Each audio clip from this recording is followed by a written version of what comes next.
Listener discretion advised. Now, here's Loveline with Dr. Drew and Adam Carolla. Hello, this is Adam Carolla, your tall, attractive, and young host. I just want to get that disclaimer out there, Drew. Mike, do you have the throw-up tape? He's not ready, naturally. That voice you heard was the voice of Dr. Drew. He's not only a board-certified physician, but he is also an addiction medicine specialist. You're quite a... love schlong. Thank you, Adam. Thank you. You're in quite a mood tonight, aren't you? That's a keeper. Yeah, you know, we don't have a guest tonight. Yeah. Which is good, because it lets us find the love. Sometimes the love sneaks out through the bottom of the door, and Drew and I get distracted. We get a guest on here. I start paying too much attention to the guest. Drew pouts during the commercials. But tonight we're going to find the love again. Between us? Absolutely. Okay. And you know who we are going to have in tomorrow night? A surprise guest. No. Just a momentary surprise guest. I'm bringing my Catholic little brother, young Nathan, in here. Yes. He will speak lovingly of his big brother. I will throw his ass out of the studio. You just want to prove that you have a Catholic big brother. Yes, I'm trying to score points. All right, let's go. Are you ready? Yeah, I'm ready. Yeah, he'll just come in and say hi for a second. Okay. Chris, 19, you're on Loveline. Wait a minute. Let me get the phone number out. 1-800-LOVE-191, 1-800-568-3191. Fax number 310-854-4455. And it's Chris at 19 again. Yeah, Chris? Yeah. What's going on? Well, I've got this problem. I'm going to night school because, last year... Chris, turn your radio off, okay? Turn it off. For Christ's sake. We're out of the chute in a big pile of horse flop. All right, Chris, have you composed yourself? Yes. All right, put down the bong and form a question. I'd like help because I'm dating my night school teacher, and I go home with her every night, and her husband's beginning to be a problem. Right, he's hogging the quilt? Yeah. What? Where's her husband? Her husband works till 1 in the morning. He shows up about 1:30. Yeah, and what time do you guys arrive? I usually stay at her house till about midnight. All right, so what time do you arrive at her house? I get to her house about, 10. All right, so you have 2 hours of sex? Yeah. Actually, with me, that'd be 10 minutes of sex and an hour and 50 minutes of me posing in front of the bathroom mirror nude. That's nice. I'm actually having trouble following Chris. It's hard for me to believe that this is something important to him, because I can't even stay with him. A Sherpa guide would have trouble staying up with Chris, but let me explain. He goes to night school for God knows what. Right. He has a teacher there. Yeah. I'm pretty sure it's a female. He goes home with her and has sex with her. Her husband works a graveyard shift and doesn't come home till 1 a.m. Chris, Yeah? you need to stop this relationship, obviously. I don't think we have to be the ones to tell you that. Your teacher is in big trouble. Her ethical conduct is ridiculous at best, reprehensible. Well, I don't know. Chris, what are you studying? Look, it's his teacher. It's not somebody who works at the school. It's his teacher. It's he ridiculous. Is of She's age. married. He's 19. How old is she? She's 34. Yes, in her sexual prime. Are you saying teachers don't have urges and desires like other people, Drew? Or are you saying they're animatronic robots who sit up there and bang chalk together? Yeah, we're finding that love here. It's very similar to how a physician would relate to a patient. There's trust there. There's boundaries that shouldn't be violated, that the student and or the patient is in a position that they could be easily be taken advantage of. Terminate this relationship, Chris, please. If this teacher is as nuts as she might be, and it comes after you or tries to manipulate you in any way, tell other administrators at the school. All right, now relax. What are you learning? Oh, come on. What class? I want to know what class. It's English 12. I'm making it up because I flunked last year.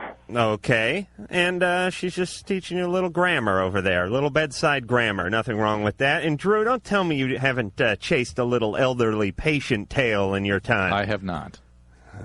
All right.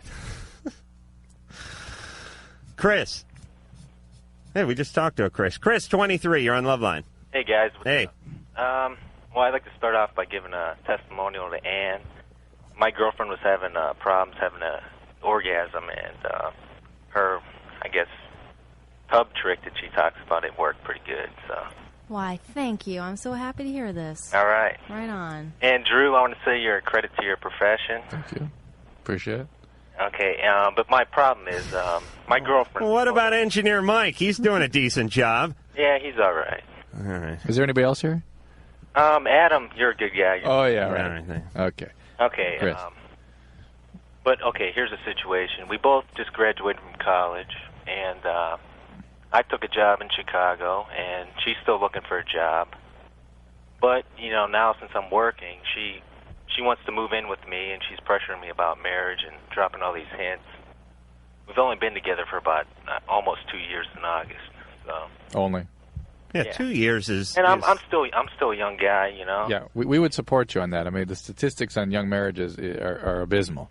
Mm-hmm. So, you know, you're not wanting to get married is not unreasonable, but you've got to be clear with her about what your desires are. Some people have different scripts. Some people want to get married at a certain age, and that's what they're damned to do. You know, they're going to try to do that. You know, I love her. I love her to death and everything, but, you know, I still got career goals I want to set forth. I mean, I want to get an MBA. We talked about this last night, how for men, it very often is the timing in their life, that they tend to set career, identity, and whatnot ahead of when they get married, and those things need to be in place before they can even begin thinking about marriage. Right. Timing is very important, like after the prostate cancer.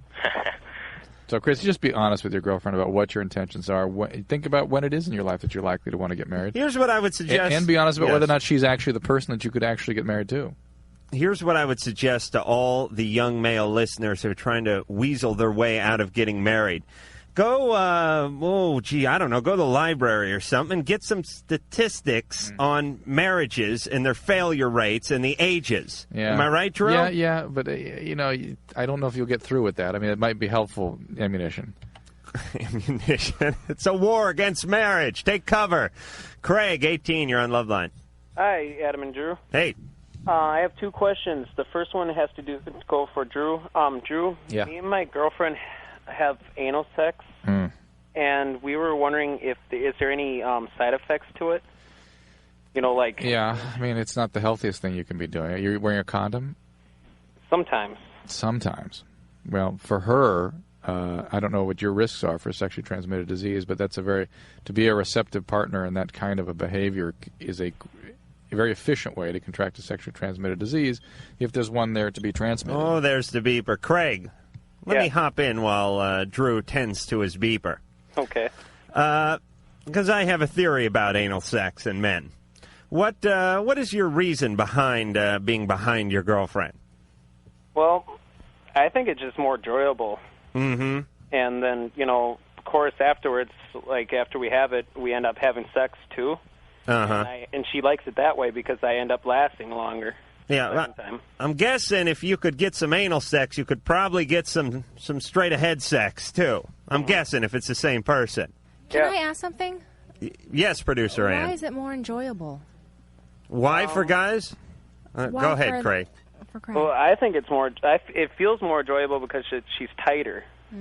That's how I like it. Mm-hmm. Because she's been around with more other guys before, but she's been tested for diseases. And so she's kind of loose, so I like having anal sex first. You're saying she's loose because she's been with a lot of men?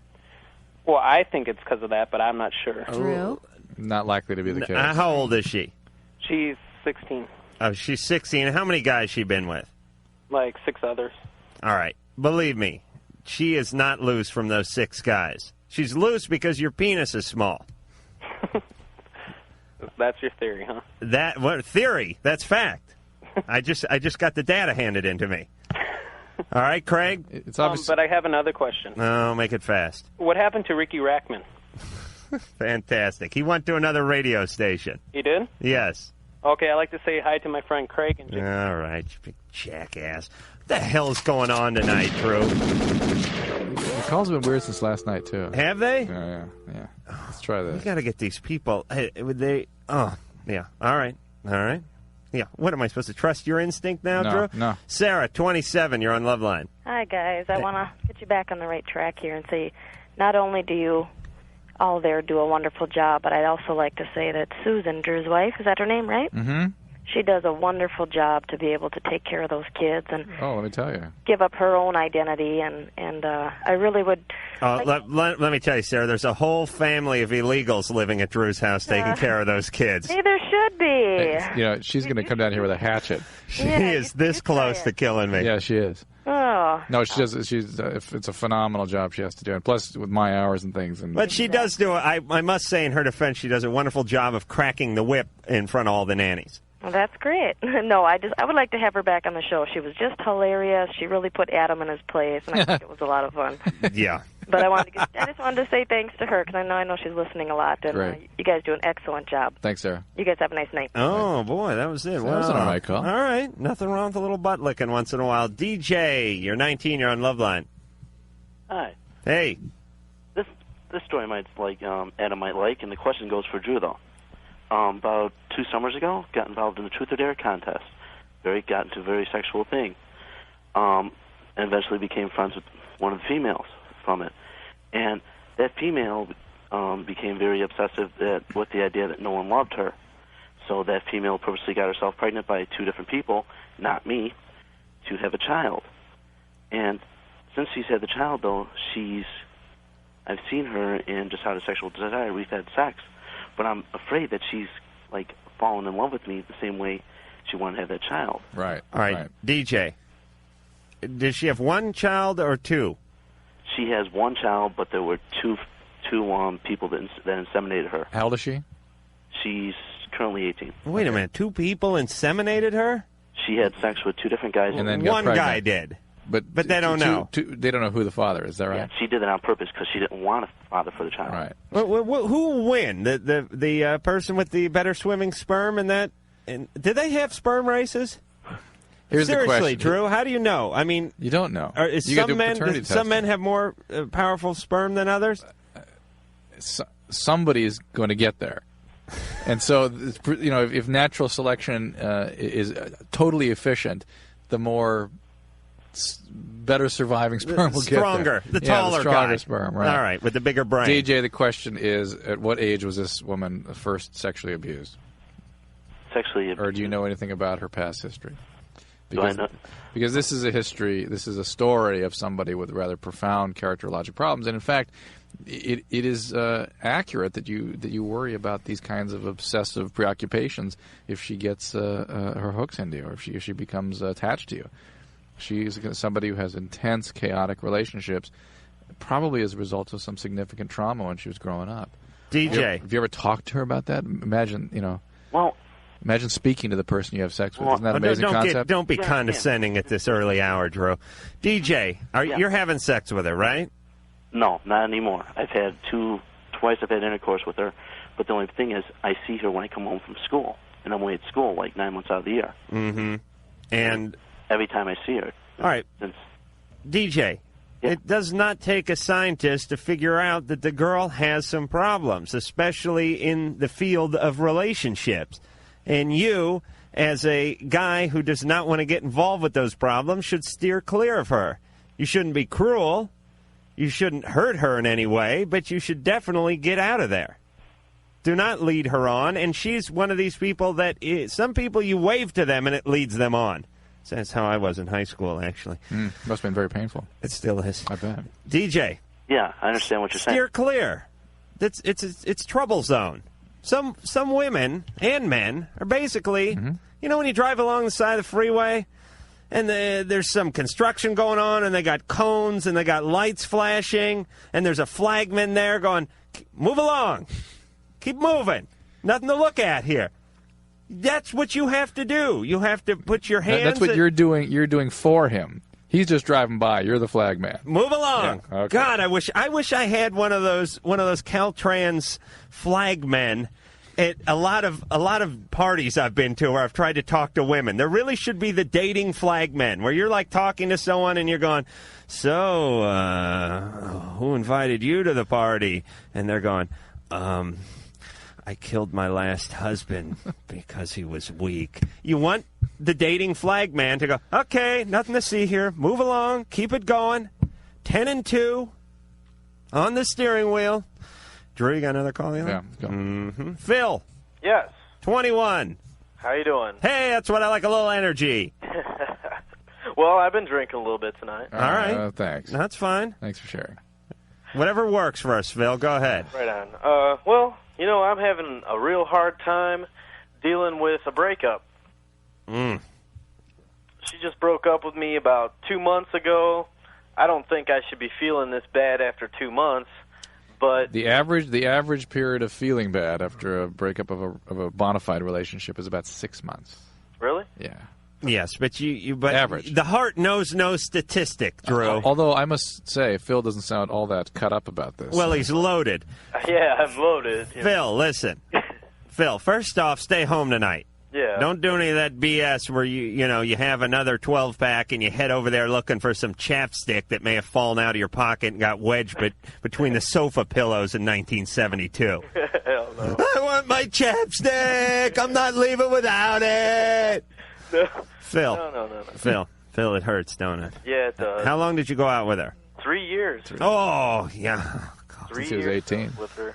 Oh, All the way through college. That's all you knew. Junior college? Yep. That's the only love you ever knew, isn't it? Yep. And now it's gone. Yep. Into the arms of another man. Oh, yeah. Really? That's tough. As far as I know. Actually, in some ways, that's better because it makes you really end it. You're not going to try to get back with it. A week ago was her senior prom at school and stuff.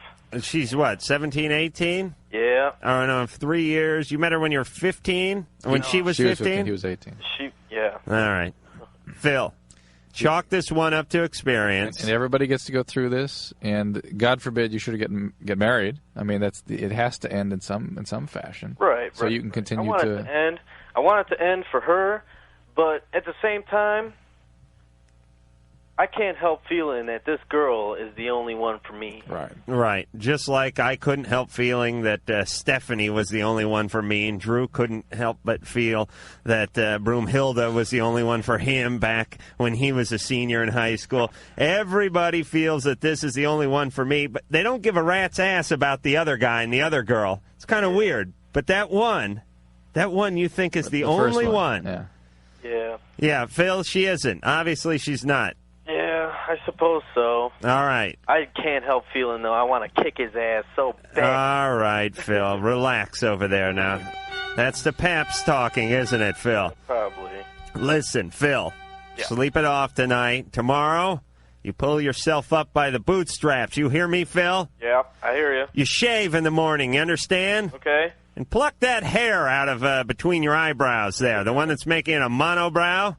Give yourself two brows. Who do you think you are, Matt Dillon? No. All right, then you take a handful of the pomade there, and you rub it into your scalp.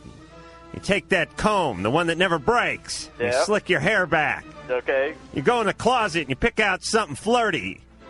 Something flowery. Yeah, something that makes you feel pretty. Okay. Vertical stripes make you look taller. You put a carnation in the lapel. Uh-huh. You slap on a little aqua velva. You stick your chin out. You tighten up your belt a little. You suck in that gut and you throw out that chest. Do you hear me, Phil? Yeah, but then I'm going to look like Al Capone. Listen to me. You put on your best fedora. You open the curtains and look out the window and take a deep breath and exhale. Then you retreat to the sofa and masturbate till your penis falls off. Right on. All right? Right on. Thanks a lot, guys. All right. Mahalo. Adam. Drew. What would we do without you? We would all have a mass suicide like Jonestown. There would be Don't get any ideas. There'd be a tremendous cauldron of Kool-Aid made up, and people would wait in line for miles to in a coil pot made by Adam Carolla. All right, enough with the ceramic major references. I booked my dad today, by the way. Where? On this show. No kidding. Father's Day. Oh, yes. Should I bring my dad up? Is he alive? Yeah. All right, bring him in. All right, we'll have both fathers. All right, yeah, have a field day with him. All right. Go ahead. Talk about cooking weeds. Talk about the abuse that I suffered at the hands of the family growing up. Make fun of his nappy hair. You know, he gave it to me. Oh, scary. And we'll...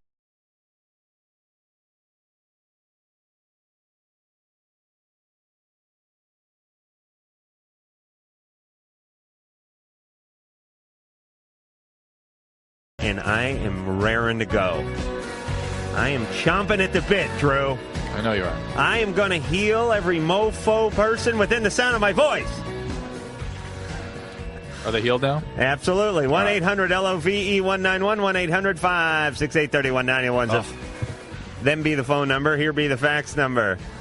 310-854-4455. I'm Adam Carolla. He's Dr. Drew, board sound specialist. Nora, 18, you're on Loveline. Hi, I'm 18, and I've been seeing a 46-year-old man for about 6 months now. Healthy. And my question is actually to Dr. Drew. Yes. And my question is, well, first of all, he tells me that he loves me and that it's not just my body. But all my friends keep telling me that that's not possible. And my question actually is, in your opinion, is it possible for two people with such a great age difference to ever have a meaningful relationship? Well, I mean, you're couching that in terms that I can't, respond to the way I'd like to. Yes, it's possible, but it's not likely.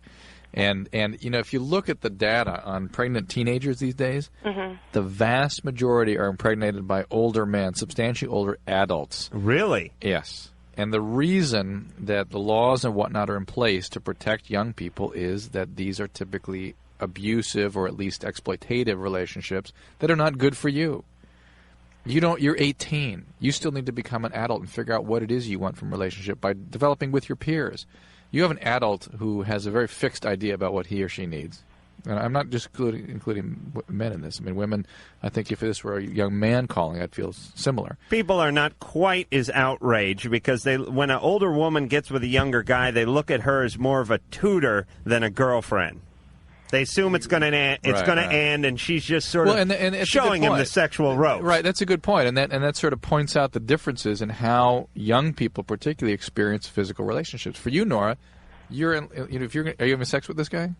Yes. I mean, yeah. No, duh, Drew. Well, I have to ask the question. What do you think he's there for? All right, but that for you is probably a much more emotional experience than it is likely to be for a male, and so at least it often is. For you, it's something that attaches commitment and an emotional connection and potentially things like marriage, what occurred to you. To the male, it could be just a physical relationship, and that's it. All right, Drew. No matter what he tells you. Drew, you've had your moment in the sun. Now it's my time to go to the cellar, the root cellar with Nora. Nora. Yes. How's he look nude? Does he look nude? Yes. The same as any other man? Really? Yeah. Except for the gray around the nuts? It's not gray. It's not? No. And where did you meet this guy? Through my sister. And how old were you when you met him? I've only known him for about 6 months, so I was 18. Mm-hmm. And is this guy fresh off a divorce? No, he's never been married. Really? Mm-hmm. Well, that could be something for him. Or distinctly against. Does he treat you right? Yes. Mm-hmm. Does he let you drive the car once in a while? Yeah. Okay. Sometimes I have to ask a strange question. Even I don't know where I'm going. I know that, Adam. I know you don't. Half the time when you open your mouth, you don't know what's coming out. Well, my other question is that, I've known this the entire time, that this was a completely unhealthy relationship. Okay. But, Nora, can he perform okay? Yeah. But what, Nora? But what? But I want to know if it's possible, because I am having feelings for him. It's been 6 months. And I want to know if it's ever possible for people to just stop having that type of relationship and still be friends. I mean, it doesn't always work, but do you know of any people that actually works for? Yes, I mean, you're asking these absolutes, Can it ever happen? Well, yes, it can happen, but it's difficult and it doesn't often work. Drew. And at very least, you ought to spend 6 months to completely separated before you try to have a friendship again. I know you're not a scientist or an astrologist. Right, I am a scientist. Okay. All right, get off the horse for a second. Isn't it possible a meteor the size of Nebraska could hit the Earth at some point? It is possible. All right. Nora, Yes. listen. Here's who I worry about. And I don't think the astrologers are the ones you'd consult to Yeah, discuss that issue. An astronomer. All right, wise guy. You know, there's no script to this show, Nora. Yeah. There's the high horse out of the barn. Better late than never. Nora, here's my feeling on all these things, and we talk about this all the time. You know not what you do. You see a guy, he's got his own car, he's got his own house, he has his own toupee. You're very excited to be with a guy like this. He has all It the is hair. it is him who I blame. Because, Drew, you're what, 37? Yeah. Imagine yourself 10 years older than you are now going after a 17-and-a-half-year-old or an 18-year-old. Inconceivable. Inconceivable. Even me. And that's saying a lot. It really is. It's sort of a benchmark for how messed up somebody would have to be. Right. When I wouldn't do it, you know it's not a good idea. Nora, here's the deal. If the guy, as long as the guy treats you right, I don't know, hang in it, but always leave a little part of your heart out of it. Get the hell Realize, out. Get out. She all knows right. it's bad. All Get right. out. Nora, you know it's bad. Okay? All right? Okay. Nora, give him his teeth back and get out of the relationship. All right, Drew, maybe you're right. Jason, 23, you're on Loveline. Hey, Hey! how you doing tonight, guys? Wow. Good. Okay, so where do you want me to begin? Start at your penis. Start at my what? All right, listen. Okay. Listen, you bumpkin, let's go. Okay. I've got this girlfriend, and she's got a husband. Now, my problem is we all live in the same house. Wait. Yeah. Yeah, I mean, straight out of Geraldo, you know, I sit here and think, my God, that should be me on that show. How old is she? How old is she? Oh, God, 35. Is she going to kill me when she hears this? 35. How old is he? He's a little older, 38. What's their relationship like? He pretty much stays to himself. He's got a little problem that I won't go into. What is the problem? The problem? Oh, God. It's the glass dick. He's got a methamphetamine problem. He smokes it through a glass tube, and all right. Yeah. This is a sick situation, right? Yeah. You've got a severe addict in the household. The codependent to that addict is seeking refuge by hanging out with you and sort of taking a hostage. I'm guessing Jason's no stranger to the meth pipe himself. Bong. A year ago, I could say that I was, but I'm clean now. All right, but now you're lying? I'm clean and she's clean, so... Yeah, but nobody's in recovery. I go to NA. Okay, thank you. And so she... Thank you. How long have you been in that 12-step program. Good. How long have you been in NA? About 6 months now. And what does NA tell you about your first 6 months of sobriety? About having relationships. About having relationships? Well, like something like this is completely unheard of. Thank you. And that it jeopardizes your sobriety quite profoundly, doesn't it? Well, yeah. Yeah. Jason, plus, you're living with an amphetamine addict. For Christ's sake, if that's your drug of choice, that drug is going to be exposed to you. You're eventually going to find your way to it. Your brain is going to drive you to it. And you're in this dysfunctional relationship, and you're 6 months into your sobriety, which congratulations. Well, wait a minute. She's in a dysfunctional relationship. He's just banging someone's wife. Well, basically, yes. But Jason, imagine if this thing explodes, the relationship, this household. That is a threat to his well-being. Speed kills, doesn't it, Doc? Do you know? Are you relax? No, wait a minute. Just came in his shorts. Do you know what? Did I tell you? Hang on a second, Jason. Yes. Did I tell you this? Yes, 1,000 times. All right, forget it. People on amphetamine get very violent. Let's just. What's the story behind speed kills, Drew? The fellow by the name of David Smith, who runs the Haight-Ashbury Free Clinic up in San Francisco, coined that phrase not to lead people to believe that if you do speed, it will kill you, which it can, but that people who do speed get violent and kill other people. All right. Now, Jason. Yeah. Are you totally sober? Yes. Really? Yes. I put that on my little girl. You don't smoke pot. You don't do beer. No. Okay, no Jason. Alcohol. Yeah. You are living in a powder keg. Do you understand that? What did your sponsor tell you? I've let him know a little bit. Jason, they're divorcing. Jason, what kind of an honest program is that? I mean, you got to get with it. Get honest. Not very. Call your sponsor when you put the phone down from us, and he'll kick your butt a little bit, and that's what you think need. I should? Absolutely. Jason, honestly, what did you expect us to say? I don't know. All right. I just wanted to know if I was like the freak of Sacramento, or if it was just me. No. Is it just me? It might be the freak, but you certainly have shown and placed, and you're making a strong run to be titled the freak of Sacramento. But look, I'm sure it doesn't make you happy to be in this situation. It's an unpleasant situation. I'm sorry you're in it, but you need to deal with it. Your sobriety is too important. He's got to get out of there. Yeah, he's got to get with the program. All right. Jennifer, 24, you're on Loveline. Hello. Hey. I have kind of a silly, embarrassing question, but Good. It's totally true. We don't care if you lie, just as long as it's silly and embarrassing. Okay. And titillating. All right. I like to say that word, titillate. I know you do. Don't say it anymore. My boyfriend, who I've been with for like a year and a half, when we sleep together sometimes, just like fall asleep together, sometimes in the middle of the night I wake up and he's kissing me and like touching me and like messing around with me, but he's asleep.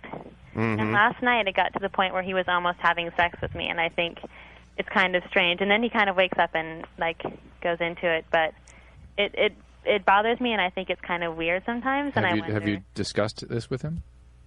Yeah, but he doesn't know what causes it. Like, is he definitely asleep? Yeah. This is a guy you're just friends with? No. This is my boyfriend. Oh. What do you care where he feels you up while you're asleep? Well, I also wonder if it could happen with someone else. Like, I just wonder, like, what causes it, and then... Is he on any medications? No. Let me explain something, Jennifer. Okay. The penis never rests. Penis never goes to sleep. So this is something normal? Like this? Absolutely. The mind falls asleep, but the penis never stops. Let me interrupt you. The penis is like that big nuclear-powered clock they have over there in Geneva or wherever it is. It keeps going. It has to, in order to keep all the other clocks in line. Okay, so this is something that... Because I've never been with another guy that this has happened. Okay, hold on. Does he walk in his sleep or have night terrors or anything else? No, nothing like just that. Just this in his sleep? Just this. Do you know for a fact that he's actually asleep, or is he just telling you he's asleep? No, I believe him. He says he's asleep, and I believe him. Yeah, but you know what it is. Drew, you've done this before. You fall asleep.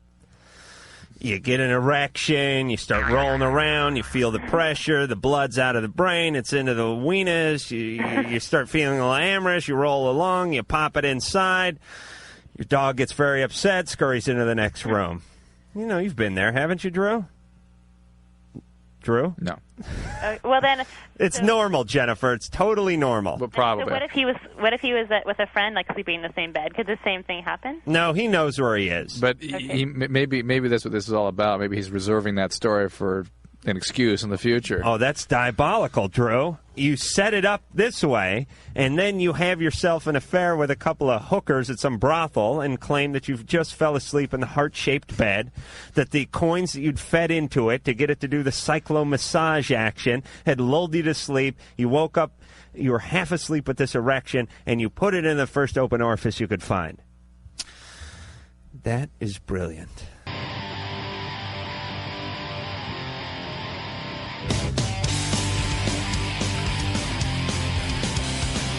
Phone number for Loveline, 1-800-LOVE, 191-1-800-568-3191. Fax number, 310-854-4455. I'm Adam Carolla. He's Dr. Drew. Tonight our special guest is no one. Yeah. Tomorrow night, my Catholic little brother will come in here and see if I can get some women going through the sort of sympathetic route. Oh, there had to be some agenda to bring him on. I am trying to show that there's a sensitive side to the man. All right. All right there, Drew? After you abuse my kids and my wife. Absolutely. You're supposed to be redeemed with this. Right? I love That's all fine. of them, man. Yeah. And 17, you're on Loveline. Hi. I have a question. Okay. I'm 17, and I wanted to know if there's such a thing as a nymphomaniac, because if there is, I think I am one. Mm-hmm. I've had sex with a lot of people, and I've always, used condom, and I've been on the pill and everything like that. And I've never busted into anyone's relationships or anything, but I've had sex with a lot of people, and I love sex, and I wanted to know if there's such a thing as an nymphomaniac. What is a lot of people? I probably about... You know the exact number. Now give it to us. No woman in the world does not know the number. Absolutely. Anne, very seriously, just one moment. You know the exact number, don't you? Yeah. It's right at the tip of your fingers, isn't it? At all times. Uh-huh. And that hemming and hawing is nothing more than a badly disguised acting job, isn't it, Ann? Yeah. All women know the number. Go ahead, Ann. 48. Okay. And how old were you when you first had sex? I was 14. 40. No, I'm not. I can't believe 48. Yeah. That's a lot. Yeah, it's a lot. I know. Was there anything that happened to you before the age of 14? No. No. Were you ever raped? No. I don't know. Someone told me that because I had counseling like a year back, and they said that the first time I had sex it was, but I wasn't really sure. How old were you then? I was 14. And that was the rape incident? Well, that's what I was told. Well, wait a minute. You're counting that as the rape? That's what she's calling. I'm saying what happened, and the next question is what happened before that led to her being such an easy victim, or such a prone victim that she was victimized, didn't even recognize it, and still has trouble accepting. You know, Drew, I do, and I'm the first one to work that "what'd your dad do to you" route, right? Or what happened to you when you were young. I'm Right. the first guy to go down that road. But you just want to believe that Ann's not one of those. I do in my heart of hearts. But no, I can say this. There are some women, just like there are some men, that their engine turns at a little higher RPM. They run a little hotter. That's correct, and that's why I asked. And there's some people that run, by the way, colder. there's some people that run cold, and you Right. never really grill them. Yeah. No, wait a minute. No, yes, you can, though, for similar reasons. Well, yeah, if they say I haven't had sex in 40 years, but if they say, I'm 28 and I've had 3 partners and I'm just not that, you wouldn't grill them. But that's why I asked the question, how many? Some young women particularly say, oh, I'm a nymphomaniac, I've had sex with all these guys. How many? 3. And 48, we would say, is a lot of context. But it started with a rape where she was victimized and didn't have the ability to perceive it as a victimization. All right, Drew, you're force-feeding her now. Ann, how old was the guy when you were 14? He was, must have been 17 or 18. I was a freshman, and he was, he must have been 17. All right, did he force it on you? See, that's what I don't know. I mean, I, went along with it, but I didn't know if I wanted to, and Were you drunk or high? No.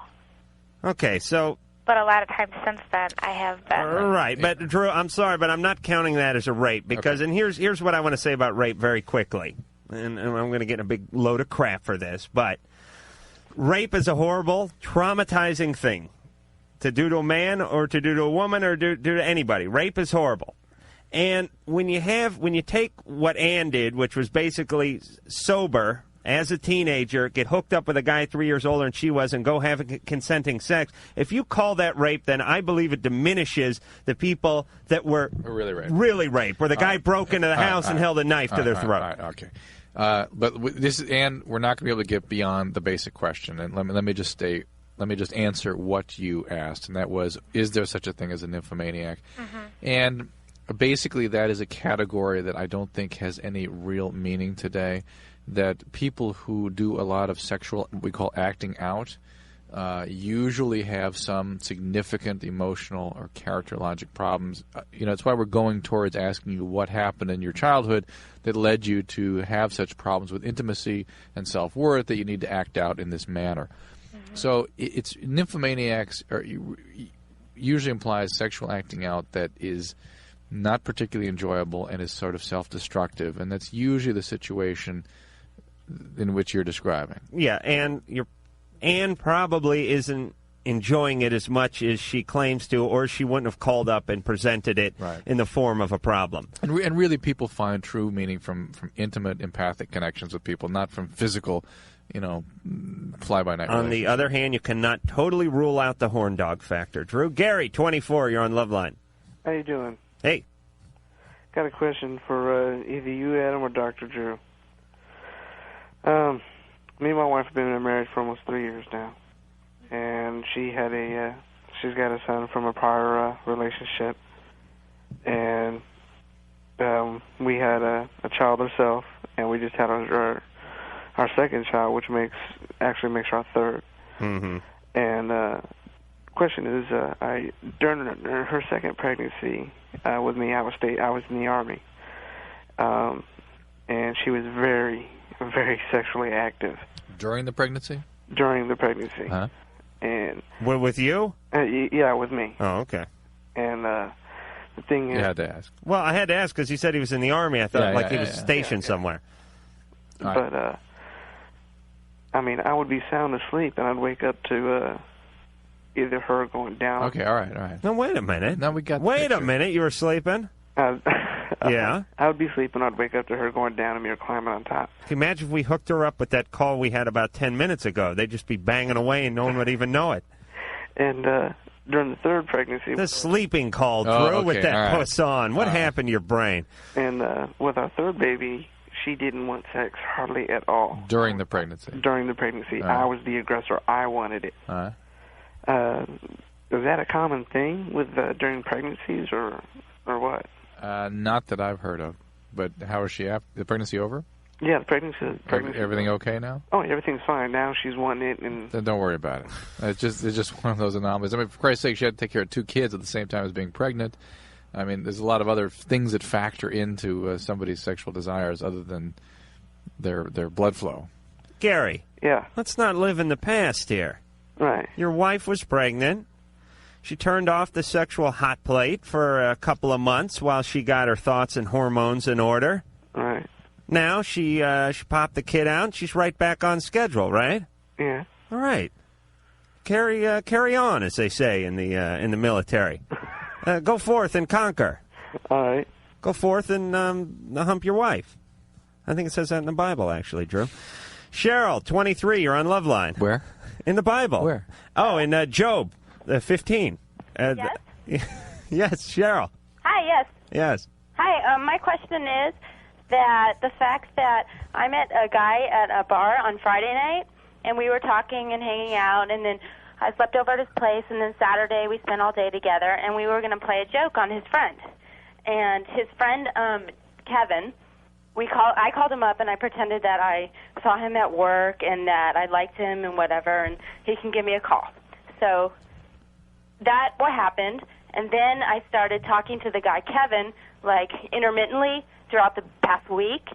But I've also seen the other guy that I started to see in the beginning on Friday. But I'm starting to have feelings about the guy that we were playing the joke on. Good. In the beginning. And they're good friends. And Good. I think the second guy is actually, he's very ethical. Mm-hmm. And I think he takes friendship very seriously. Or at least I hope he does, because that's the kind of person that I'd want to go out with. Right.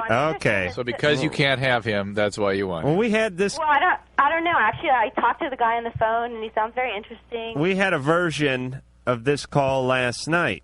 Okay. First off, it serves the guy you're going out with right now right for you to go over there and fall in love with Kevin. Because he put you up to this, didn't he? No, actually, I thought of it. You did? Yeah, it was a joke. He didn't put me up to it. Actually, I was very willing to go and make a joke. Whose idea was it? It was my idea, and I'm the one who made the call, and I actually... You said this guy who you'd known for 3 days, you met at a bar, you're basically just going over to his house for some cheap, lustful sex, and you said to him, hey, do you got a friend we could screw with? No, because the guy on Friday, we actually talked a lot, and we had a good conversation, and we got along in the morning really well, and we had a really good talk, and we were just playing. And I met his friend Friday night at the bar. And you said, let's call this Kevin up and screw with him. Yeah. That was totally your idea. It was totally my idea. All right. The whole conversation. Good. You deserve to be struck by lightning. So what do you think I should do about it, though? I think you should. You should burn in hell is what you should do. That sounds like it will hurt. You should be tormented by the devil. Okay, if I was not an atheist, then maybe that would have some meaning. Oh, atheist, huh? But what I'm saying is that I'm concerned about their friendship and the first guy's feelings. Then back out. Just get out of there. Yeah, you haven't done anything. And also, I should not ignore my feelings and deny myself if I feel that would be something. Oh, stop. All right, Cheryl, let me say something about you and your gut instincts and ignoring your feelings and entertaining your feelings. So far, it has gotten you nowhere. You have entertained your feelings your entire life. You've gone nowhere. Stop entertaining your feelings. No. Start listening to us. Forget about your feelings for just 1 minute. I want everyone to forget about their own feelings for just 1 minute. You know that gut instinct that your grandpa told you about? Forget it. That's gas. Well, he's dead, so. All right, but before he died, he told you about that gas. Ignore it. Forget about it. You have nothing with this guy, Kevin. You spoke on the phone and he was polite. Please. But live in reality. Oh, I've had enough of this nonsense. Phone number 1-800-LOVE-191, 1-800-568-3191. Fax number 310-854-4455. Let's try something interesting. Let's take a phone call. John, 24, you're on Loveline. How you guys doing? Good. Okay, I'll be brief. This girl told me something that I should try with women, and I want to try it with my girlfriend, and I don't know if it's real safe or not. She told me that if you go down on a woman, you get her, moist and whatnot, and then you insert an Alka-Seltzer, and you go ahead and have sex, that it guarantees like a multiple orgasm for the woman every time. It's pleasurable for the man, too, and everything. There are no guarantees for the woman to have a multiple orgasm, but I can tell you one time I masturbated with some Rolaids up my ass. Really? It was wonderful. Oh, yes, and no chalky aftertaste. Actually, over the years, I have heard this little thing, this technique, and it worries me. Alka-Seltzer is loaded with aspirin, and that could irritate that area. But, when I said that last time, I remember this technique. People called in and said, oh, it's wonderful, it's great, so whatever. It's whatever. Because they... So it works. What? So it works. Jade Barrymore was the one that told us about it? That's right in her book. So it works. Yeah. Right. All right. Go to town. Hey, we need to pick them up as a sponsor. And we'll be back in 10. Oh, we're just laughing about all kinds of things here. Phone number for Loveline, 1-800-LOVE-191. Fax number, 310-854-4455. Drew is going to do his goddamn homework one of these nights and watch the video that, what, Lifetime? Who sent you that? You know what, there's like a major battle in my household to gain control of the Learning television. Channel, yes, sorry. The television. Yeah, well, bring the tape in. There's 80 video recorders here. I'll watch it. On Killer Sperm, by the way, and they were nice enough to send it out to us. The Learning Channel, that is. So putting a word in for them. Dave, 16, you're on Loveline. Okay. You're on. Oh, hello? Yep. All right. I already don't believe him. What? Go ahead, Dave. What's up? Okay, well, about a couple months ago, I had sex with this chick, and so far I've heard from a couple other people that she slept with a guy that had HIV without a condom, and I slept with her without a condom, and she said that she tested negative for HIV, but she sounded like she wasn't telling the truth about it. Why don't you ask her to see the report, to show you the report? What? Why don't you ask her to show you the report? I didn't know that you came with the report, but I don't know. It's like I want to go in to get checked, but I don't want to go in to get checked because I'm afraid that what it's going to say. And that's really the natural reaction, right? It's of course you'd be frightened about what the potential results would be, but the probability is you're going to be negative. How long ago did you have sex with her? It was during spring break. So a month or so ago? Yeah, about that. Okay. You should get tested, and you should get tested again in 6 months. The vast majority of conversion will have occurred within that 6-month window.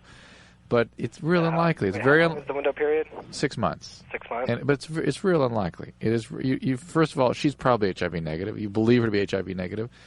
And if she's HIV negative, you're not going to get AIDS from her, right? Well, yeah.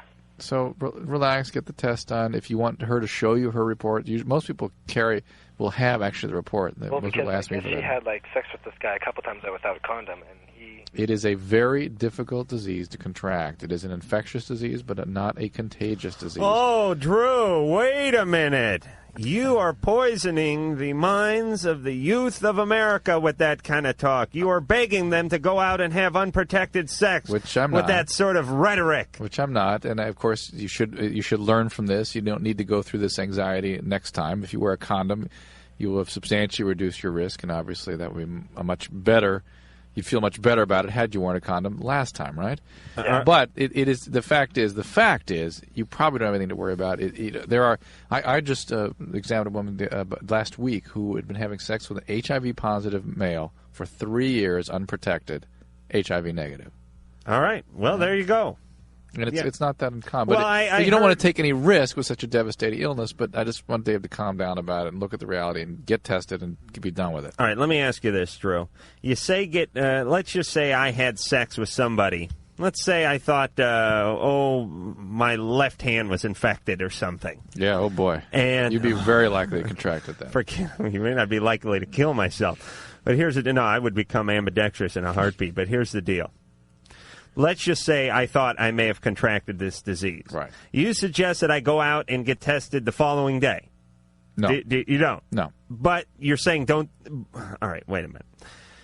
6 months is sort of the incubation period, right. as far as we know. Right. The For the most best of part. everyone's For the most knowledge. part, yeah. Okay. So, should I go get tested the next day and then again in 6 months, or should I just go get tested in 6 months? You can do either, or you can wait about 4 to 6 weeks just to assuage your own anxiety. Some people do it pretty quickly after, just because they want to know they're okay now, and then they'll come back in 6 months and do it again.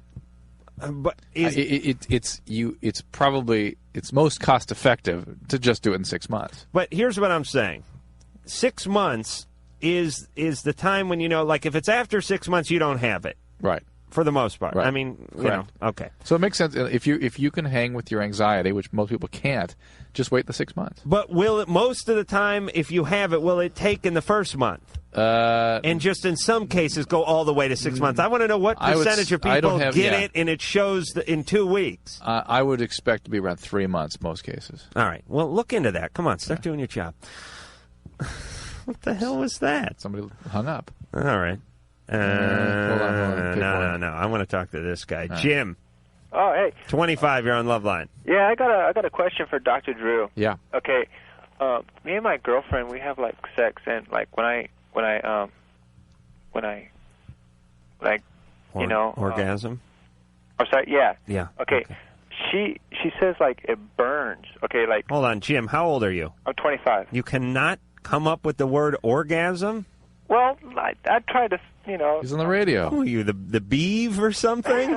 For Christ's sake, you're 25. You're doing God knows what to your girlfriend with your penis, and you can't say orgasm on the radio. Well, I was trying to think of a good word. All right, so when you make gunk and stuff. Yeah.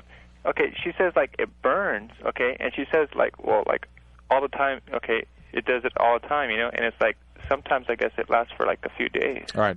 I was wondering if that was normal. It's not normal. No. There are a couple of sort of reasons, many reasons for that. In fact, has she had a pelvic exam in the last? I don't recently? think so. No, actually. Okay, so obviously she needs to do that, right? Mm-hmm. She needs to get checked out to make sure there's not something going on there that predisposes to this irritation. Right. One is that she may have some kind of vaginal infection. Two is there may be some kind of irritation you guys cause by whatever it is you're doing. And there actually is such a thing as allergy. Some women actually have an allergy. Allergies could cause that? Yeah, actually, it can be an allergic reaction. Oh. But, get it checked out. If she's having pain, it's not working, things aren't right, have her see a gynecologist or a general doctor. Let me tell you something. I'm thinking it could be Jim's problem. It could be Jim. I rented this movie once called... Please. Skip Jisman, Super Sperm Man. Oh yes, and the thing of the stuff was like acid. It burned a hole right through the slab of the condo he was in. Absolutely had to get new bedding. So could it be that he's been eating too many batteries or vitamin C or something? Yeah. I mean, could he have some sort of infection or something? Yeah. I mean, he could be carrying an infection also, but. So it'd be better for just both of us to get checked out then. Yeah, particularly for her to get checked out, okay? All right. All right. Well, thanks a lot. All right, Jim. It's a good thing I watch those movies. Yeah, thank you. Robbie, 25, you're on Loveline. Please share some more, Adam. How are you? Well, I'm a real virgin to your show. I just kind of happened upon your program when I got home.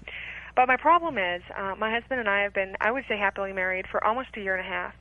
The problem is he wants to do it all the time. He's a couple years younger than I. And it's, when we have great sex, it's great for both of us. But I'm tired a lot of the times. I'm currently working 2 jobs to kind of pay some of the bills. And my problem is he makes fun of me with his friends when I'm there. So I think that, gosh, it's fun if you joke about all this when I'm not there. What does he say exactly? Oh, God, she never wants to do it. I want to do it all the time. Yeah. And she's... So he's just pressuring you. It's just another way of applying pressure. Yeah, Yeah, He's using the support of his friends to try to manipulate you into what he wants. Like it's kind of like blackmail, you know. It is. Start making you, Robbie? Yeah. What junior college does this guy go to? Junior college. Well, he used to go to college down in Alabama, but he's not currently going. Okay, but they threw his ass out of there for being too stupid, didn't they? Listen, what kind of crap is this? I should ask what finishing school this guy went to. He's sitting around in your presence talking about how you don't put out? Oh, and it's embarrassing because Sure. the fact is we do have great sex Sure. probably 3 times a week, and sometimes I'll say, honey, you come, I'm too tired, or it's going to take me too long, but you go. So he's going to get satisfied either way. So I don't understand why he has a problem with me not being able to go. And I'll tell you something, guys. This is no way to get into your woman's panties. You start talking about how your woman does not put out in front of your friends, it will become a self-fulfilling prophecy. Her vagina will slam shut like a castle door. It sure is embarrassing. I just want to say, no, guys, really, and they're like, yeah, right, whatever. They're not going to believe me. Yeah. So it is. It's not fair. All right, this guy's all class. Now, what is he doing while you're out busting your hump working 2 jobs? No, he does. He is a flooring apprentice. He did, his hours are really wild. Flooring apprentice. Yeah, he does like. What is that, Adam? Carpet linoleum. Well, Adam. All right, this guy's on the fast track to nowhere. Flooring apprentice. Let me tell you, just being a floorer is you should be ashamed of that title alone. Being a florist, That's a fancy word for it. a flooring apprentice. Yeah, this guy's a adhesive back tile technician is what he prefers. Let me tell you, That actually sounds a little bit better. that is like being called like junior Cocor or something. That is the worst title I've ever heard in my life. Well, that's the best I guess I could come up with. He's all day on his knees banging his knee against that thing. You know that carpet stretcher? Yeah. Yep. Yeah, and he complains because it's too small. He's a pretty tall, big guy. So it's too small, and he does work really hard, and I don't have a problem with the way he makes his living. It's just I wish he wouldn't make fun of the whole thing when it's partially inaccurate and very embarrassing. Robbie? Robbie? What? Did you ever bring the knee pads home and ask you to put them on? Well, he has pants, and they fit right in. Does he ever go upside your ass with a notch trowel? The hell's a notch trowel? Use the notch trowel to put the mastic on the floor. He gets mastic more than me. Mastic's adhesive he used to put the tile down or put the flooring down. The lingo. No, hell, baby, you want to talk flooring? I'll go head-to-head with any man when it comes to flooring. Adhesive back tiles, linoleum, pavers, vinyl tile, ceramic tile, vinyl tile. We come to my house? No, absolutely not. Robbie. So you definitely agree that it's Yeah, this guy's out of line, even for a flooring guy. And let me tell you what goes on, because I've been in the trades.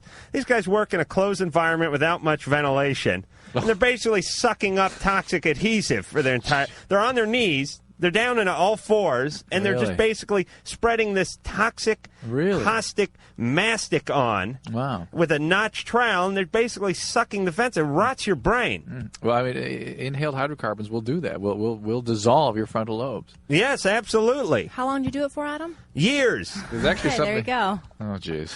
Oh, yes. Yes, I've sucked up many a toxic dust cloud in my working days. Christina, it's amazing I'm so lucid. Christina. Yeah. You're 15? Hi. You want to talk flooring? What? Okay, good. Hi. Okay, I have this problem. There's this guy that I really like. I like him a lot because I like him a lot, and I know he likes me a lot. But my dad has a problem with his age. How old is he? He's 20. We don't have a sexual relationship or anything. It's strictly just, we get along really great. He's a good guy because I was involved with gangs and I had a bad life, and he kind of turned me around. So it's strictly a priest and parishioner? Well, see, my dad liked him when he thought he was 17, and I told him he was 20, and I was just wondering if it was wrong of me to see him behind my dad's back. Because I like him a lot, and I don't really want to stop seeing him. Oh, jeez. Geez, I almost feel for Christina. I mean, she sounds sincere. Thank you. This guy did help her turn it around in some fashion. Now God knows he's what. trying to turn her around. Right. Christina. Yeah. Here's the deal. The guy sounds like a pretty decent guy. Mhm. And I know I may sound like I'm contradicting myself and going against Loveline policy by saying, here's what you do. Mhm. When are you going to be 16? next year. This guy's got a long road to hoe. All right, here's what I would do. I would keep a relationship with this guy, not a physical relationship. No physical relationship. You got that? Yeah. Christina? It's not physical. I mean, we don't... No, do not let it go in that direction. Do not be alone with him. Okay. Do not let it go there. Well, she can be alone with in the a restaurant. In a restaurant, but not alone. You can't get some at a restaurant, Drew? No. Listen, Christina. Yeah. Keep a relationship. Keep him at an arm's distance. Mm-hmm. Have an emotional or a psychological or a verbal relationship. Mm-hmm. Things I'm planning on trying one day myself. But nothing physical. Mm-hmm. And then see how things go. Dad loosens up a little. You get a little older. Mm-hmm. You know what I'm saying? And just we'll let the chips fall where they may. The worst thing that could happen to you is if this guy is not what she thinks he is. She gets a physical relationship, and then he leaves. Right. That would be a disaster for her emotionally. Actually, the worst thing that could happen to her is if an anvil landed on her. But in terms of relationships, you're saying? Yeah. Oh, okay. Yeah. Short of you showing up there. Yeah. All right, wise guy. Yeah. Jewel, 28. Hi. Hey. Hi. Alrighty. I wanted to talk to Dr. Drew, actually. Yeah. Hey. Where's Mike and his laugh? Is she there, Jewel? I think Jewel's gone. That was weird. But, she was giddy. And we do not fault those who are stricken by the giddy here on Loveline. Too late. Chris, 22, you're on Loveline. Hi, guys. Love Hey. the show. Thanks. Here's my dilemma. I'm a 22-year-old college student, and I've been dating this 26-year-old for about a month and a half now. And this is the problem. She has a 3-year-old daughter. And I don't know, everything is going okay, and half my friends say that I should keep on going out with her, and half of them say I should get out of the relationship. I like her a lot, but I don't think I'm ready to take on that responsibility at all. I was just wondering what you guys would do, or have you been in this situation before? Adam's about to reveal something personal. No. I dated this Vietnamese chick who had 19 kids. All right, I've never been in this situation. I've never, but I would think it'd be. I can tell you. I can tell you. What? And we've talked about this before. To me, it's just one of those things where it's sort of a preference thing. I have guys who are my contemporaries who I went to high school with and I've remained close with, who've gotten involved with relationships, ended up marrying the woman. Mm-hmm. The woman had a kid or two from a prior relationship. They were thick as thieves immediately. The guy ends up adopting the kid and loves him like it was one of his own. How old were those guys usually when they got married? They probably met when they were in their mid-20s, it's like a late 20s, or early 20s, and maybe got married in their mid to later 20s. Can you understand that at 22 this would be a pretty overwhelming proposition? Yeah, but at 24 it certainly is heard of, and it's not unheard of at 22. And if you're up to it, and it's a little bit of a challenge. I mean, just put it in the context of how much difficulty guys have. I'm not discouraging him, by the way, but I'm just trying to be. Understand where he's at. And imagine how difficult it is just to come to grips with getting married and kid right away. Some guys look at it as a relief in a weird way. That it's sort of like, hey, I moved in an apartment and already was furnished. And, all right, maybe I don't like the sofa and the rug combo so much, but at least I don't have to get the truck and go to IKEA and deal with the whole mess. Uh-huh. You know what I mean? You don't got her. Let me tell you what happens when a woman gets pregnant. Very irritable. You get either you get too much sex or you get no sex at all. It's one or the other. They start growing a beard.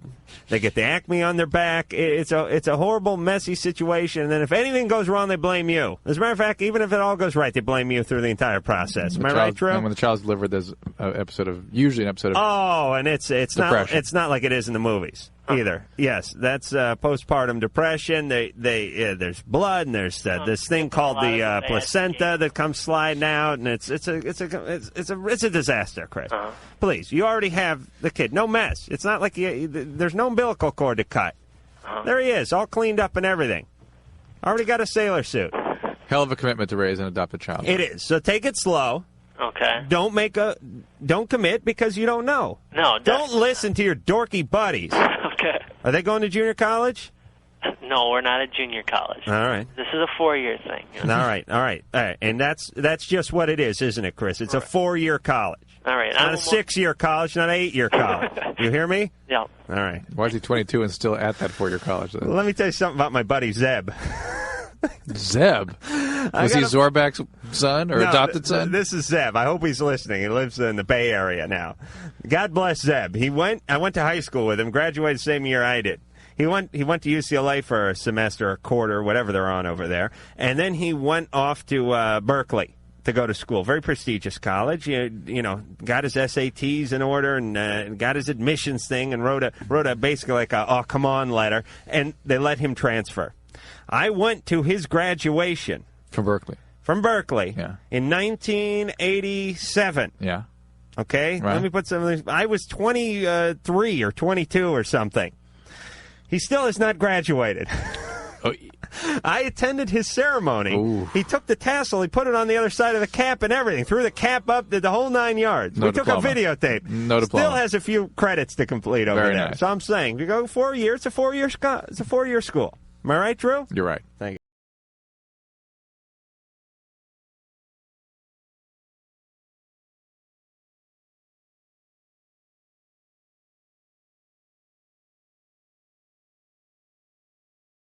Our 1-800-LOVE-191, 1-800-568-3191. Fax number 310-854-4455. I'm Adam Carolla. He is Dr. Drew. He's a board-certified physician and Dixon medicine specialist. He's all full of himself. And it's back to the phones we go. We found the love tonight. There it is. Hey. It's good to be back. That's right. I felt it going down my leg. Oh, jeez. Ann is thoroughly disgusted tonight. Look at her. She's worried about that sliver of sunflower seed that's stuck in the back of her pharynx. It's lodged in the back of my throat. Ann came in here. Let me enlighten the listeners. Ann came in here, not the last break, but the break before it, about 20 minutes back, and basically said, "I got a sunflower seed." I was and it's panicking. Stuck in me." And then Drew was on the phone, so Drew gave her a "hey, get lost" look, and then she Didn't came he back. Told me to go get a flashlight. She came back 20 minutes later, or 5 minutes later with a flashlight. Mm-hmm. And I'm asking, are you an orthodontist, Drew? No. What do you know about the gums? It's not the gum. It's the back of her throat they got. What? Yeah. Really? I thought it was just in your gum. No. Where is it? Let me see It's that. in the back of my throat. Want me to get the flashlight again? Wait, I'll tell you, when you sit on a bag of those sunflower seeds, then you'll get the flashlight, and we'll talk. Okay. Hey, is that the call you wanted? Janie. Yaney? Hello? Hey, you're on Loveline. You're 19. Hey, I'm 19 and I'm a senior in high school, and I just had my senior ball, and I haven't had sex yet at all, and I had my first kiss a couple nights ago. Nice. Really? Great. My first kiss. Good. And it's not like that I'm ugly or anything. I'm fairly good looking. I mean, I'm very athletic. I played basketball in high school. I mean, I'm very athletic. What'd they do? Hold you back a grade? Well, it's a long story. They didn't Okay. really hold me back a grade, but What happened? anyways. What happened? We were in like a whole different country. Oh, really? Yeah. Oh, that's good. Yeah, do the international thing. Yeah. That works good. What country were you in? Germany. What country were you in? Huh? What country were you in? Middle East? Huh? Germany. Germany. Yeah. Oh, yes. I know how the Aryans work. Huh? Were you in Germany, or did you just hear me say Germany? No, I was in Germany. Is that weird? That is bizarre. Yeah. I said Germany. Yeah, you did. Well, that's weird. All right, wait a minute. Now let me just take this time to tell everyone not to mess with me. Do you understand that? How many countries are there? There's got to be at least 10. Am I right, Drew? At least. There's Germany, Mexico. From Mexico, and Denmark. Sweden. Oh, wait a minute. Sweden's a country? Yes. Okay. And what about where the French live? What's that called? France. All right, there's 5. Right there. Now, I had only a 20% chance of getting Germany right, and I pulled that thing right out of my ass. All right, so now that we know that I'm omnipotent and all powerful. Okay, my question is, I don't know. I don't know if I'm weird or what. I just don't know what it is, but it's like I enjoyed kissing last night. I mean, a couple nights ago, it was nice and everything, but it's like it just seems so disgusting to me. It's like I don't want to do it. It's like sex is just like it's just so weird. And now, Adam, you can apply your theory that you mentioned earlier about the person that may be offended or disturbed by sex as compared to somebody who's sort of acting out sexually. Remember, you said we don't grill the person who. Right. Who does not have sex, right. Or who is what you'd call sort of a late bloomer or slow learner or whatever, or repressed in some way. We don't grill her the way we would the one who's acting out so much. No. So ask her the questions we'd ask the person who'd had 48 partners. Well, all right, Janie. The weird thing is that my friends are like asking me. They go, Hey, Janie, let me ask you something. Yeah. Is your phone broken? No. Do you have the part that you talk into and the part that you listen in? Yeah. Okay. Because we've been asking things for the last 45 minutes, and you just steamroll ahead. Like you're on the basketball court in a fast break. Now, Jamie. Yeah. You kissed for the first time, and you found it to be a little repulsive. It was okay. Okay. Anything but agree with the host. That is the company line here, by the way, at the listeners. Anything but agree with me. And Drew. There's Especially me. No discrimination there. Okay, it is a disgusting thing, this kissing. I mean, you think about it. You take someone you hardly know, you mash your face up against theirs, and God knows what was in that mouth 10 minutes earlier. Oftentimes, people are drunk and smelling of alcohol. They just threw out a cigarette. A lot of guys in the Midwest just pulled out a handful of dip. And there you are, you're rubbing tongues, and you're getting all kinds of flavors and tastes. I mean, you know how disgusting it is when your mom licks her finger and says, hey, you got some dried egg on your lip, and she rubs that thing on there? That's disgusting enough. Imagine doing the whole licking thing. Really, the only reason people do that is because they think they're going to get some sex. That's the bottom line. Or the relationship's new and they're trying to make a good impression. So, Janie. Yeah. What's wrong with me then? Then how come I'm not happy? Nothing's wrong with you. It's always just a little weird at the beginning, and you're just beginning a little later than most people. Most people are 15 when they're having their first kiss, and they think it's a little weird back then. I meet a lot of guys and everything. It's just I just don't let them on. What do you think might make you afraid of intimacy in relationships? I don't know. Nothing. It was all this moving you did when you were a child. Did that create difficulty in you developing relationships with your peers? Going to different. She doesn't hear us. All right, Janie. Okay. Yeah. All right, Janie. Janie. Yes. Here's our final thought. Yeah. No more guys. Move on to women. No. Stop. Well, she's not listening. Might as well just give her nonsensical advice. Well, I think she got hit in the head with a basketball. David. Yes. 26. Yes. Calling from a frigate somewhere in the Pacific. No, I'm not. Well, not now. No, I'm home, and I'm home to stay. Okay. Just sounds like you're in a frigate. Well, I'm on a cellular phone. All right, what's going on? Well, I returned to the States about 2 weeks ago. From where? I was in Zaire. I did a trip through the middle part of Africa. I was gone for about a year. Right. When I was over there, contracted all of the normal stuff, malaria a couple of times, dysentery. Beautiful. Yeah, all of that fun stuff. So anyway, weren't you taking malaria prophylaxis? I was taking Halodrin and I was taking chloroquine. It didn't do much good. That, by the way, was just at a brothel in South Africa. That was before he actually went on the trip. Were you taking it properly? Yeah, I was taking it properly a month before I left, and I'm still taking it right now. Wow. Did you have Fanzidar with you when you got the malaria? Did I what? Did you take Fanzidar when you got the malaria? No, I didn't. They gave me, when I actually got sick, they didn't have much medication for me. Oh, my God. Yeah, so the one thing I'm worried about, though, when I was over there in Zaire, the western part, I was in Goma, and I did some volunteer work there for the refugees that they had over there. Right.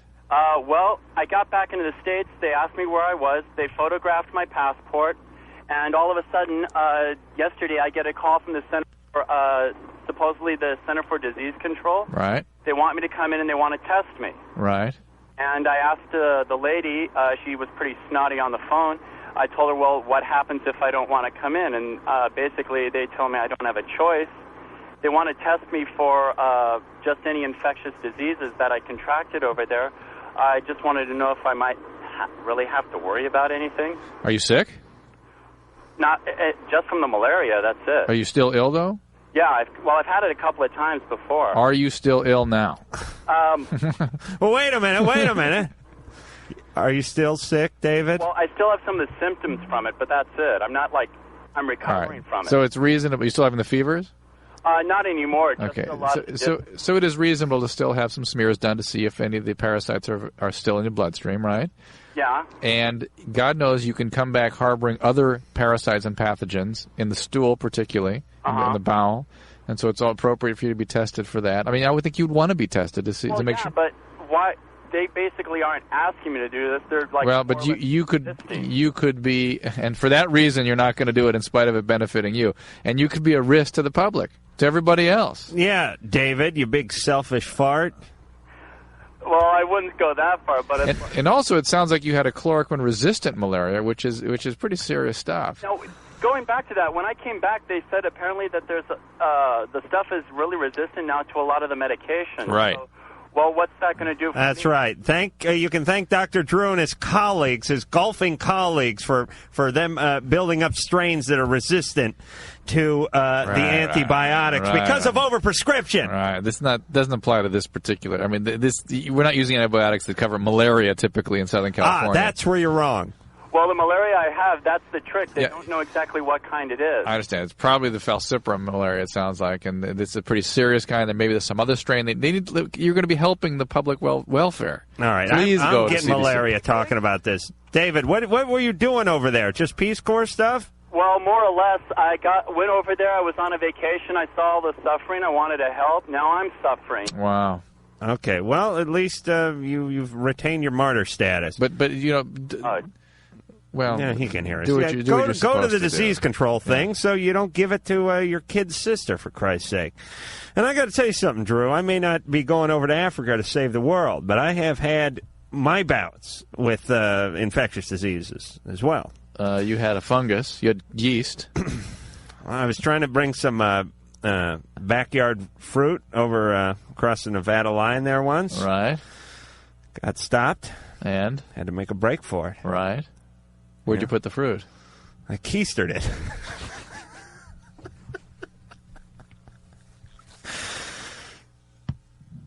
A crapped fruit salad.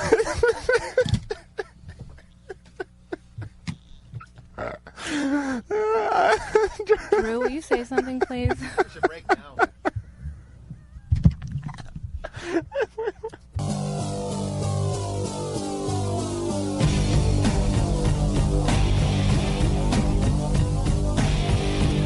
Did I tell you guys about the week that we're going to have after we get through this week? No guest tonight. No guest tomorrow night, but that's okay. We always have good shows when there's no guest. Not always, but usually. Imperial Drag will be here next week. Slayer will be here next week. Thomas Calabro will be here next week. You know him better as Dr. Henry Mancini. Don't do it. I'm just having a good time, man. Blue pen. Yes, from Melrose Place. And it is a great actor. All right. He's a real good actor. I saw Melrose, and you watched that last night. Or was it the night before? It was Monday night. It was Monday night. Uh-huh. Big 2-hour special. Right. And there's that part where he's in the insane asylum, and he's trying to get his ex-wife, Kimberly. He's trying to coax Betsy. the old Kimberly out of Betsy. out Yeah. because Betsy is taken over because people have multiple personality disorders. Drew, you can attest to that. There's such a thing. Man, that scene is going to be on his reel. I mean, it was almost distracting to see good acting going on one of these Fox shows late at night. I mean, it was a little bit of distraction. As a matter of fact, if I was directing that episode, I'd tell him that I'm going to mess it up a little. You're screwing up all the other actors. He was really good. Dialogue wasn't that good, but the acting, solid as Sears. I cried. I'm not ashamed to say that. Renee? Yes. You're 18? Yes, I am. You have a question? I kind of have a problem question kind of all mixed together. I had this little problem. I have a friend, and she was a really extremely close friend of mine, and I loved her with all my heart. I ended up sleeping with her boyfriend, whom she cared about a lot. And since then, we became friends again, not quite as close, but I found out quite a lot of stuff about this guy she's with. He slept with me, and he's been sleeping with quite a few other people. He treats her awfully, and he's just a jerk. Yeah. And I know a lot of things about him that she doesn't know. He doesn't treat her as nice as you treat her, Right, does she? exactly. Another. Well, yeah, not as nice as I treat her until I slept with her boyfriend. Oh, yeah. Well, you get past the Except part for about that. you banging her Yeah, yeah. boyfriend, and you've been a pretty solid friend other than that. Yeah, other than that, yeah. Yeah, other than the sex with her boyfriend part, you've been a solid friend. Yeah, but that kind of ruined it, though. Imagine that. Yeah, I don't know. I think we should all have friends like Renee. Oh, yeah, it would really do wonders for the self-esteem, I'm sure. All right, Renee. We're done making fun of you. Go ahead. Yeah, I'm just trying. I don't know what to do. I don't know if I should just mention something to her, or if I should just let her live and learn, or I just really don't know what to do. It's really, it's going to be hard. Yeah, it hurts me to see him do this to her. Yeah, it's going to be like, and it's going to be hard you telling her, because it's going to be like a Hitler saying to Mussolini, hey, you're mistreating the Jews a little bit. Why don't you tone it down there? Yeah. He's going to, he'd laugh. Yeah. She'd laugh. Yeah. But I she needs to know about the people that she is having relationships with, you and her boyfriend as well. This guy, she just thinks he's the world. But Yeah, but she needs to understand. he's just a complete and total loser. Yeah. Right. Well, guess what? And why'd you sleep with him if he's such a loser, Renee? Because he talks quite a good game, and I was very. It was hard. It's hard to explain. I really can't to this day answer why. I'll tell you why. It's the competition that women have, which is a fiercer competition than men have. People, as far as society goes, we think that men are more competitive than women because men play these physical sports like hockey and football and whatnot. But when it really comes down to it, I think on an interpersonal relationship or on the playing field of life, I think women are more competitive. Not in business, not in sports, but in relationships. That's true. They may not be more competitive. They can be true. more ruthless. Oh, stop! They can be more ruthless, right? Disagree for the sake of disagreeing. Look at him. All right. Okay. As long as you understand that. I understand that. Thank you. Renee, it takes a big man to admit that, and that's the first step to recovery, as you well know, Drew. Mahalo. Renee? Yes? The guy's a jerk. Oh, completely. And if you are her good friend, you're going to have to basically just come clean. And hey, you say may be what you said to us. You may be sacrificing the relationship, but it is putting well, her. I've already sacrificed. Yeah, it's putting. That's right. That's right. You're putting her interest ahead of yours. And once she ends up getting rid of this guy, we'll help you guys heal Perhaps. a little bit because it's a little bit moot once the guy's out of the picture. But you say to her exactly what you said to us. You know, hey, all right, I slept with a guy. I'm not pretending like I didn't. I'm not pretending like I'm not sorry and that I didn't screw up. But I think you should know the following about the guy. As if she didn't get an inkling already by the fact he already slept with her good friend. Lance, 26, you're on Loveline. Yeah, I have a question. I just got a jacuzzi, and I'm wondering if I have unprotected sex with a girl in it, isn't that pretty safe as far as... No. No? Well, no, that depends. What's the shape of the jacuzzi? Is it kidney bean shape? No, it's square. Uh-huh. It's ridiculous. It's ridiculous is what it is. It is. So Lance, at age 26, is under some false impression that the heat from the jacuzzi will somehow kill the sperm? No, not entirely, but in one of my psychology classes, they brought that up. It can reduce the sperm. Right, I understand that. Okay, but what about her vagina being full of chlorinated hot water? No. No? No, don't. I don't know why that sounds funny. No, it's not safe. It wouldn't be killed instantly when it came out? No. Okay. No. Well, that was easy enough. No, but the kid could go on to be a pool man. Or a water polo player or something? Absolutely. Lance, which junior college do you attend? Excuse me, at 26? No, I've graduated. Oh, okay. Good man. All right. I'm trying trying to keep the Loveline listeners on the straight and narrow through a constant barrage of insults. Mike, education through intimidation. That's new my plan. Yes, nice. That goes right along with my weed and seed and the whole boob world I'm going to be building soon. Oh, it's expanded now. It was just a ville before. Oh, a city. Boobville, yes. No, I've expanded to Boob Land and Boob World now. Soon to be Boob Universe. Mike? Yeah. You're 23? Yeah, I am. How you guys doing? Good. Good.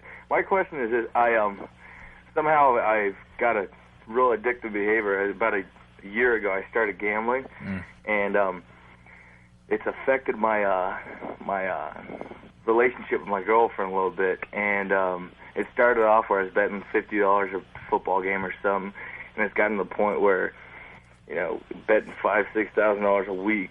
And the thing is, I stopped for about 3 weeks, and I promised her I was going to stop, and I have.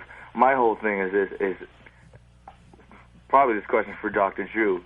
Can I go a long period without relapsing, or is this an addictive behavior that I need to get some kind of help? Oh, yes. No, it's an honest enough question. There's they ways. have Gamblers Anonymous. Yes, they do. But if in the broadest sense, an addiction is a progressive behavior that impacts on important areas of your life that continues in spite of that. You understand that? In other words, your relationship is being affected, but yet you continued to gamble through that. Yet you have been able to get it under control at this point. The sort of, for me, a real acid test as to what the natural history of this is going to be is whether or not you have a biological family history of alcoholism. Do you? No. Are you addicted to anything else? I drink occasionally, but not in an addictive fashion. No. Who do you like in the Bulls Magic series? It is possible you'll be. Oh man, stay away from it. My main problem has been that it was such a cycle where I'd go 15 games and win 12 out of 15 games and make all this money. But my whole thing is it's such a high and a low. All right, Mike, but let's ask some important questions, the kind of questions that the listeners want answered. You're 23. Yeah. You said that you've oftentimes gambled $5,000-$6,000 a week. Yeah. Where do you get that kind of money? I work, and the thing is, I made so much money gambling. I've given most of it back, but the whole thing is it's been a real high and a low, and it's hard for me to. I mean, gambling affects everybody in this manner. That's why people do it, because they have. I don't know. If I were you, I would go to Gamblers Anonymous because I'd be so worried that this thing could get out of control. Absolutely, this can ruin your life just as fast as alcoholism or many other problems that people sort of put ahead of this. People look at gambling as sort of a bit of a joke in a way in terms of addictive behavior. Oh, no, it fits addictive models quite nicely. Right, but society would look at alcoholism as a much greater threat to a relationship or something like that. But this can ruin you. Oh, yeah. Absolutely. You speak with great passion about this issue. Is there something there, Adam? No. Part of my job is to speak about things I know nothing of and have never experienced with great verve. Oh, that's what I'm doing right now.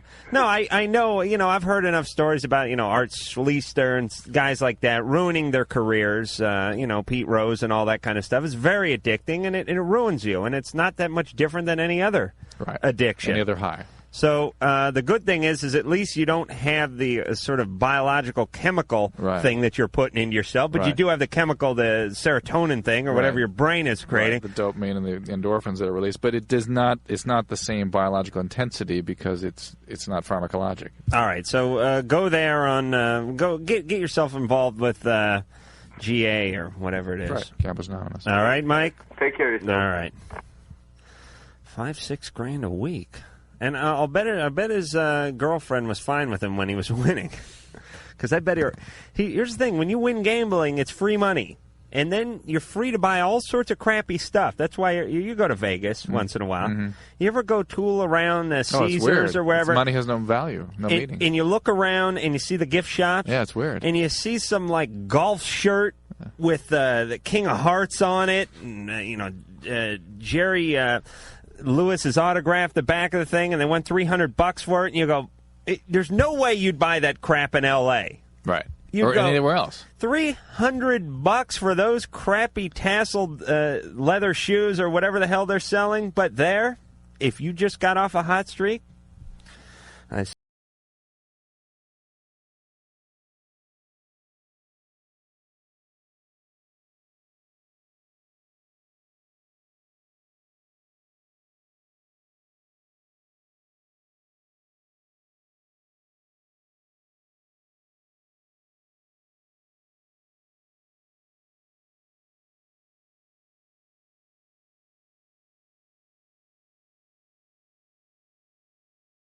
recall we had about 45 minutes ago that suggested that he put Alka-Seltzer in his girlfriend's private parts, and they could foam their way to a better sex life. Am I right, Drew? That's what they suggested. You going to try that when you get home? No, I'm not. I'm going to see if I can't work. What? Rapid vagina? Yeah, foaming at the mouth. Oh, okay. Oh, rabid. Oh, with the B. Rabies. Yes, That's what I said. okay. What, do you think I thought you of said rapid. All right. Adam's still back at Fruit Salad. Producer Ann and I are doing our own show here. Drew, don't interrupt. All right, real fast. Let's hop on the phone here. Rob, 26, you're on Loveline. How you guys doing? Good. Make it quick, Rob. I think I broke a blood vessel in my penis. Mm-hmm. I don't know what to do about it. It's been about 6 months. It hasn't gone away. I tried not having sex for about a month. What hasn't gone away? Whenever I get into sexual contact, it sort of swells in between my circumcision line and the bottom of my penis head. Is there any discoloration? No. You may have torn the cavernous body there that sort of what swells with blood. I mean, you ought to see a urologist about that. There may not be anything that needs to be done, but just to be on the safe side, really you ought to do that. Okay. How'd you do It's it? not a vein so much as the sort of the tube that contains the blood. Right. The shaft. Yeah, it's not, and it's just around kind of where the circumcision line is, and it runs parallel. Rob, get it checked how'd out. you do that? Masturbating. Fantastic. Yeah. I bet the folks are proud. Yeah, well, I showed them the pictures, but what are you going to do? I think I burst a vessel on my forehead doing that once. Jesus. I mean, when I'm really hunkering down, like a sick day, like when I was in high school. All right, well, we're just about out of time. I'm glad to go out on a masturbatory note, too, by the way. Yeah. Remember, kids, next week, Imperial Drag Slayer, Thomas Calabro. You know him as Dr. Mancini And we're from here the tomorrow, hit show Melrose Place. And we will be here tomorrow with a cameo by my young ward, Nate, from the Catholic Big Brother organization. He won't be talking too much. He's shy, and besides, I'm scared he may say something, but he certainly will say hi. So, for the fabulous Lisa, the phone screener, the fabulous Sherry phone screener, the Loveline angular one, the one with the throat that hurts, perhaps your husband, Ann, could put a tweezer on the end of his penis and get that shell out of there tonight. All right, jeez. And the one nut one, Engineer Mike, this is Adam, Carolla, and the lovely Dr. Drew saying, please join us tomorrow night. If you are still listening, you may feel the urge to touch yourself.